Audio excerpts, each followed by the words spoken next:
James Mathers at Cine Gear Expo 2018. I'm here with my friend Geoff Boyle, who's a fantastic cinematographer and the founder of CML. Indeed. Cinematographers Mailing List, for those that don't know. It's a great source of communication about all technology related to cinematography, lighting, lenses, cameras, and you started that how many years ago? 21 years ago, Wow. just over 21 years ago. It was the result of boredom. I was shooting a lot on location at the time, and I was chatting to other cinematographers who were equally bored in hotel rooms on AOL and CompuServe. I remember that. Yeah, so but I was having the same conversation on Usenet, AOL, and CompuServe with different people. Mm-hmm. So I thought, I'm going to copy the Telecine Internet group, TIG, and I'm going to grab the most interesting people and set up a mailing list. So I took the 60 most interesting people and told them, you are now members of CML. And they had no choice. And luckily it grew quite rapidly. I funded it to start with, and then we started to pick up sponsors. I said at one point when it grew to 250 members that I was going to have to find a way to pay for this because it was starting to cost me, proper Servers money. And all that.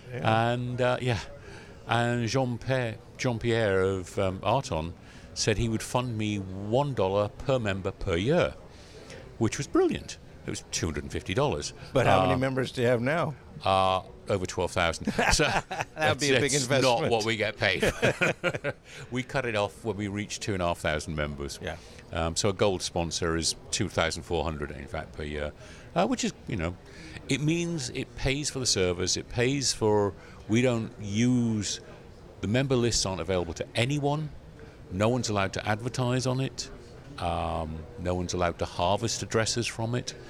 It's meant to be as non-commercial as it can be, and the money is then used for camera testing. Yeah, which you do been doing for years, and which is horrendously expensive. People think, you just get cameras in a room and you shoot some charts, and there can be 30-odd people at times involved. And you have to have scientific methodology to make sure that it's an even playing field for everybody. When we did the lens flare tests 2 years ago, which I'll be repeating next January, we had, I actually can't remember how many lenses because it grew day by day, but somewhere around 80-something lenses on a motion control rig. So that when we tested movements and focus pulls, they were identical on every lens. Now, that's not simple, and it's not cheap. Oh, just coordinating all those manufacturers together, that's like herding cats, I would imagine. Well, the hysterical thing is the university we were shooting in had to take out additional insurance because they realised we had over 5 million pounds worth of lenses in the studio, and panicked. And I know you've been doing some work with ASUS lately. Can you tell me about that? I've been working with ASUS for several years now because I got interested in... Well, I'm interested in control. Mm-hmm. That when I started in this business, it was really simple. You had labs where base lights were supposedly 25 across, except every lab was different, but you knew what the base lights were. And if you printed your rushes at their base light, there was no argument. If it looked bad, it was your fault. It was what you'd shot.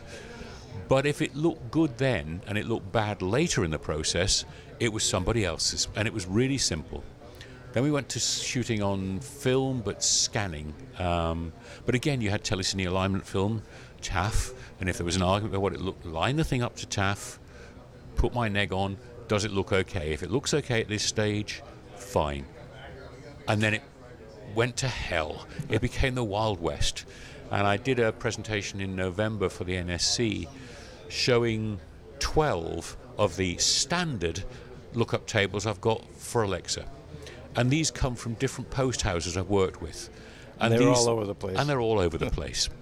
So, and I was showing this as an introduction as to why I use ASUS. Because ASUS gives you a standard image transform coming in from a camera. It gives you a standard output transform for the monitors. And that's what you shot. Yeah. And we're finally back to give me the standard IDT, give me the standard ODT. That's what I shot. If that's not what you're seeing, somebody else is messing with it. It's not the other guy's fault anymore. No. At least you can't claim it, right? You know exactly where you are. And it's brilliant. If you get it wrong, you've got it wrong. So I've been doing work with the help of Nick Shaw of Antler The Post. colorist. Yeah, and color workflow specialist. And that's the thing, that everyone's calling themselves color scientists now. Drives me crazy. Mitch Bogdanovich was a color scientist. Charles Poynton's a color scientist. Josh Primes. No argument there. But the rest of them? The guys with a crayon. It's aspirational. Yeah, okay. That's, yes.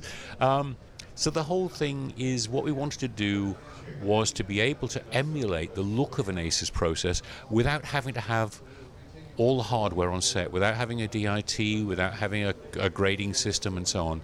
So we then generated simple lookup tables that emulated the IDT from a camera, the RRT that's part of ACES, and the ODT to go to 709. Use this single lookup table, which most cameras you can actually load into the camera now, if not use a lockbox, to any standard 709 monitor, and it gives you the look of the entire ACES workflow. Oh, that's great. So it means that you can then, your rushes go in, and what they get in post, what the rushes show is what you shot. Because all they have to do is put the standard IDT on the standard ODT, and that's what they saw on the floor. So the important thing is the dailies, because that's what people see.